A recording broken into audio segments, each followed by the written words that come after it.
Veritable Trial 6. You will be played a series of numbers from 1 to 1,000. The numbers will be read out in no particular order. Please relax and take a seat. After the trial is finished, a doctor will ask you whether you had a strong or notable reaction to any particular number. This trial will take between 5 and 15 minutes to complete. Number set 5. 676, 362, 278, 13, 927, 450, 20, 634, 323, 71, 220, 126, 879, 632, 970, 864, 691, 111, 458, 796, 97, 12, 572, 247, 978, 36, 373, 368, 472, 881, 152,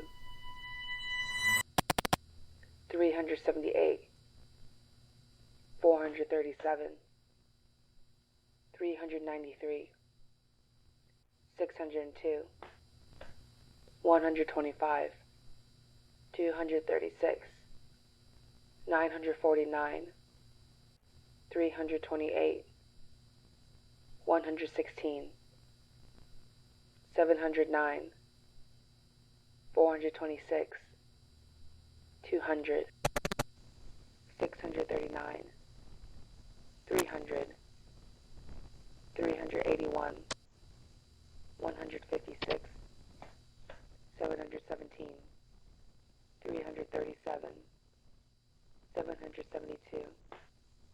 Veritable Trial 4,202, 7,492, 8,486.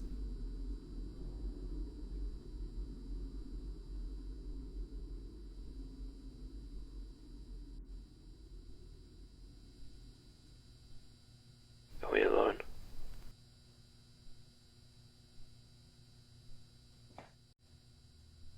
Turn around.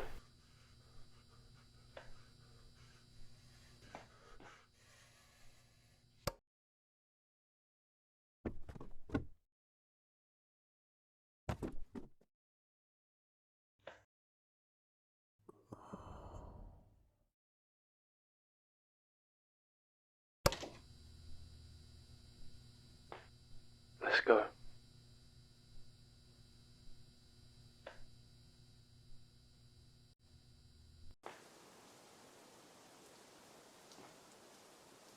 I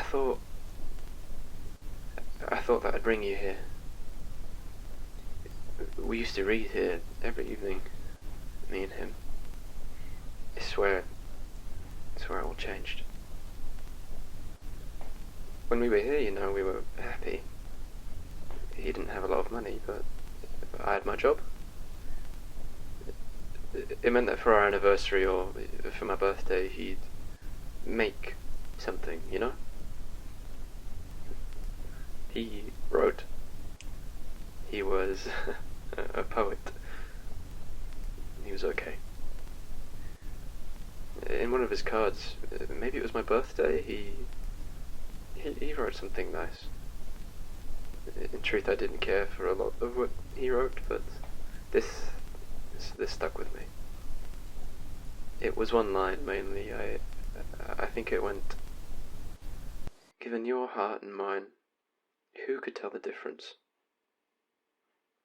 It made me smile.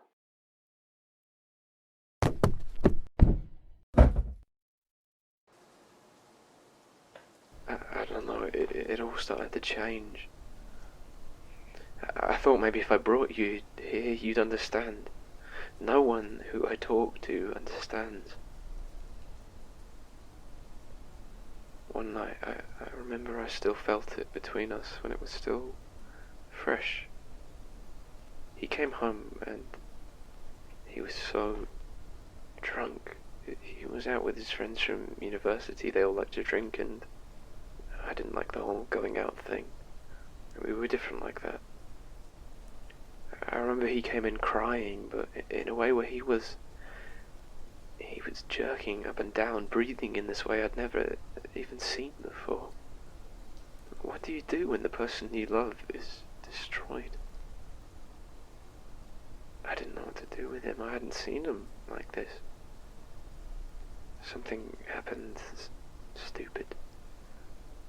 I asked him what was wrong. He said there was an argument and a fight, and then he told me, as best he could with all the tears, he said that he just wants to go to a place where nobody knows him. Something about it was so wrong. I felt it in my core. Something in that moment changed. Me? I want to go to a place where everybody knows me. The moment you know you can't come back, it's over. People have crazy ways of thinking about death, but if something dies, it's gone. I've felt it. And no matter what people say, no matter the lies that they tell themselves, there's no coming back. He was just so weak. And I began to ask myself, is this the best that I can do? I knew it for sure when one night when we were in bed, he asked me, what's the naughtiest thing you've ever done? And of course I couldn't tell him, but when he told me, I knew it was done, and I felt so sorry for him. Sleeping with him was the sorriest thing. You could tell it from the way he sounded, the way he breathed. It was the best he ever had. It was disgusting. I think he even thought I needed it like he needed it. I started staying at work later. I joined night classes. I didn't want to see him. It was sad that I couldn't enjoy him anymore, but it was liberating too. With every hair he lost, now I felt closer to him. I started having an affair because God knows I couldn't get it from him. And when I came home, every time he opened the door, he looked a little sadder. He started waking up to moonlight. He started drinking more, and I was happy again. I knew he had to go. He could never leave me, that's the thing. It made me happy seeing him like that. But eventually he stopped getting worse and just plateaued. It wasn't fun for me to watch him lose himself anymore. He had to go. I didn't want to do it. I told him I'd be out of town for a few days on business. He told me don't go. And I could see how close he was. It gave me a thrill. I said I'll be back before you go. I think I planted it in the drawer on the nightstand. I didn't want to do it, but I thought if he had the gun, I wouldn't have to. And thank God I was right. It didn't take long for it to be cooled, and it made a hell of a sound. When they asked me to come back to confirm the body, there were hairs on the back of my neck. His lips were sewn up. It was the happiest moment of my life. Maybe he thought that if he did it, then I would have thought a part of me had died too, and when I saw what was left of him, I did something I hadn't done in so long.